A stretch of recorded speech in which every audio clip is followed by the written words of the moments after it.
Olá, pessoal! Hoje nós vamos conversar sobre famílias psicóticas. É um tema um pouco difícil da gente achar em artigos, livros, sobretudo nas formações de terapia familiar e conjugal. No entanto, é uma configuração familiar que pode aparecer com uma certa frequência na clínica de casal.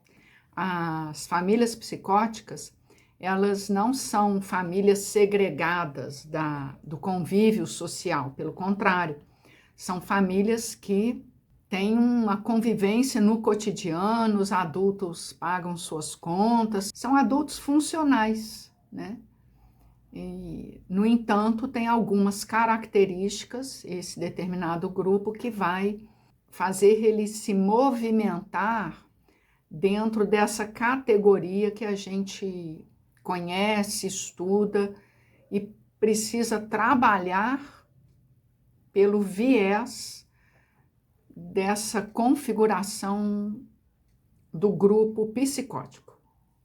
Então, eu vou trazer para vocês algumas características, como que, na nossa compreensão aqui, esse grupo está organizado. Para quem ainda não me conhece, eu sou Denise Magalhães, psicóloga, diretora do ITF-MG, que é um centro de formação para terapeutas de família e casal. Aqui você tem aulas ao vivo, a nossa formação tem 2 anos, você pode optar pelo estágio com supervisão. E essa família, como eu falei, ela faz parte dos nossos estudos. Temos alguns filmes onde a gente mostra a dinâmica dessa família. Vamos ao conteúdo. É mais comum a gente escutar o indivíduo ou o sujeito psicótico do que o grupo familiar psicótico. Mas vai ficar fácil da gente compreender. Quando a gente estuda o indivíduo psicótico, basicamente a característica que vai marcar este sujeito é que ele tem uma cisão com a realidade, não é isso que a gente aprende? Essa cisão se caracteriza por uma dificuldade daquela pessoa em estabelecer as relações do seu cotidiano. É uma pessoa que pode apresentar ideação suicida, paranoica, vários maneirismos. Em síntese, é uma pessoa que tem uma integração do self precária. Para a gente compreender a família psicótica, a gente vai pensar nos genitores, aqueles que vão fazer a gestão do grupo familiar. Essas pessoas têm uma história e um padrão de funcionamento dentro dessas características do indivíduo psicótico. São pessoas muitas vezes funcionais, como eu já falei, mas que vão apresentar, às vezes, até uma função intelectual supercompensada, podem ser muito inteligentes, capazes, grandes mestres, professores, mas têm um âmbito relacional, um âmbito subjetivo, bem vazio, frio, sem sentido muitas vezes. São pessoas que, para elas próprias, a vida segue seu rumo daquele jeito. As pessoas que estão em torno é que vão se incomodar com aquele modus operandi daquele, eu estou chamando aqui num grupo familiar, do gestor ou dos pais. Se a gente pensar numa família como pais e filhos, um grupo assim constituído, então a gente destaca o comportamento dos pais da forma como eu estou descrevendo, e os filhos são aqueles elementos que vão orbitar em torno dos pais. Então, gente, é muito fácil da gente compreender. Se você tem pais com essas características, e quando a gente fala pais, não são os 2 elementos do par com as mesmas características. A gente teria, porque não existe, né? Mas a gente teria os 2 elementos do par vibrando na mesma frequência. Então, quando a gente cuida de uma família psicótica na clínica, a gente vai ver um elemento do par com traços que a gente fala aproximando aí desse padrão e o outro elemento próximo do primeiro.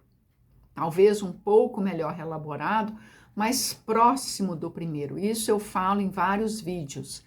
O casal, para se constituir e se manter, precisa de estar próximo, os elementos do par precisam estar próximos um do outro. Se você tem um elemento do par melhor diferenciado ou amadurecido, esta pessoa não vai conseguir fazer parceria com alguém que seja muito dependente, por exemplo. Ela só vai conseguir manter essa parceria com alguém muito dependente se ela tiver uma tendência no seu comportamento a super proteger, que seria uma equação aí complementar entre os dois elementos, tá? Então, eles estão próximos, por isso que eu falo vibrando na mesma faixa.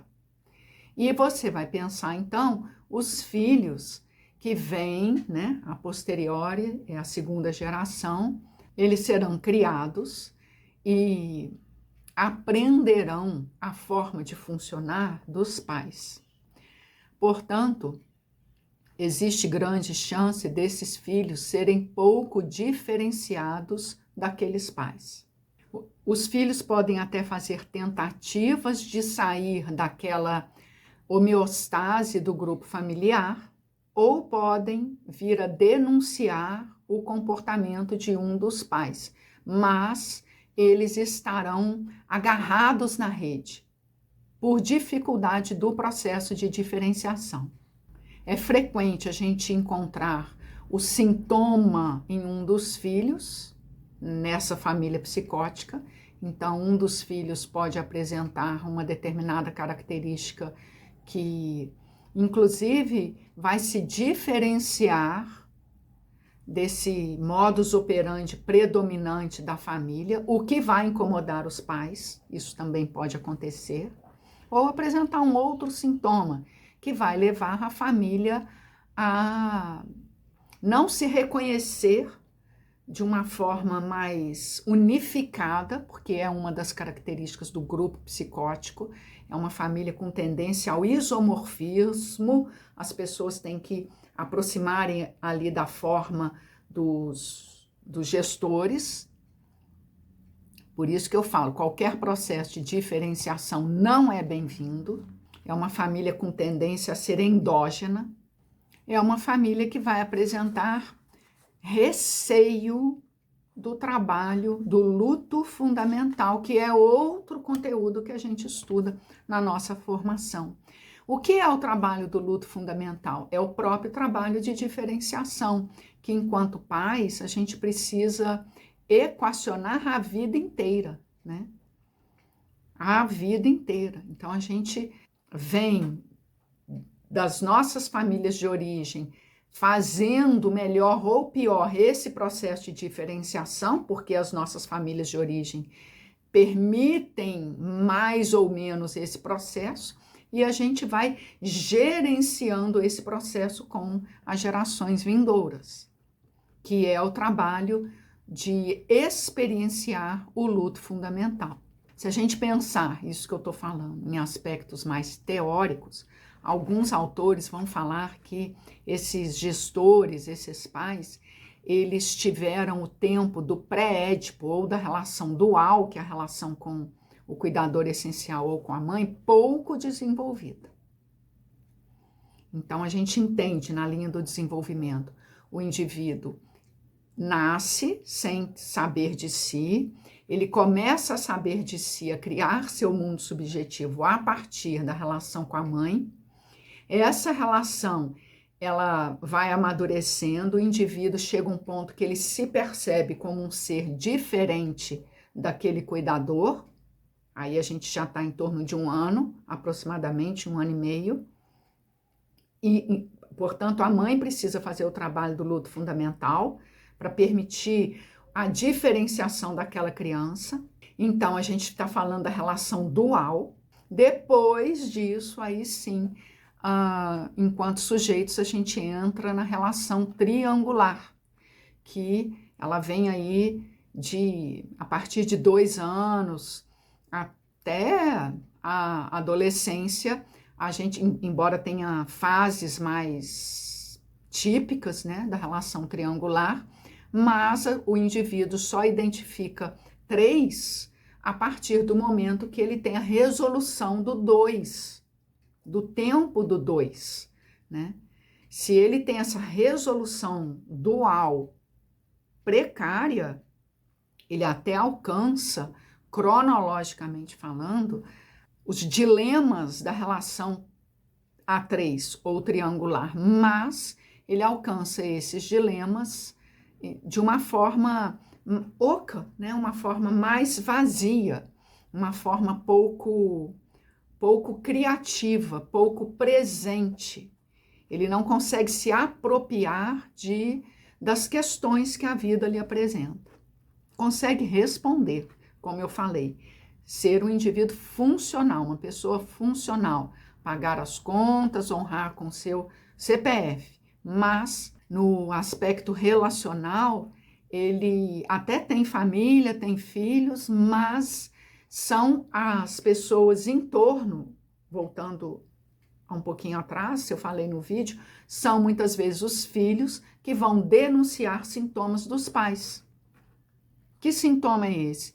Sintoma de que não consegue lidar com o processo da diferenciação, é difícil falar de outra forma, né? O processo da diferenciação, não consegue lidar com aquilo que é diferente da forma como aqueles pais pensam, como eles se organizam no dia a dia. Por isso que há uma tendência da família ficar muito dentro daquele padrão predominante que é o primeiro pensamento dos pais, se a gente pensar numa organização familiar. É isso, gente, já tem bastante informação e eu vou finalizar esse vídeo falando que no grupo psicótico, tudo aquilo que é diferente vai incomodar e não se acomodar ao grupamento. Portanto, vai causar um certo transtorno. E eu gostaria de perguntar a vocês se já receberam famílias que aproxima de alguma forma de algo dentro do que eu falei. Se sim, conta para mim aí, deixa na descrição do vídeo, traga suas curiosidades, dúvidas ou sugestões.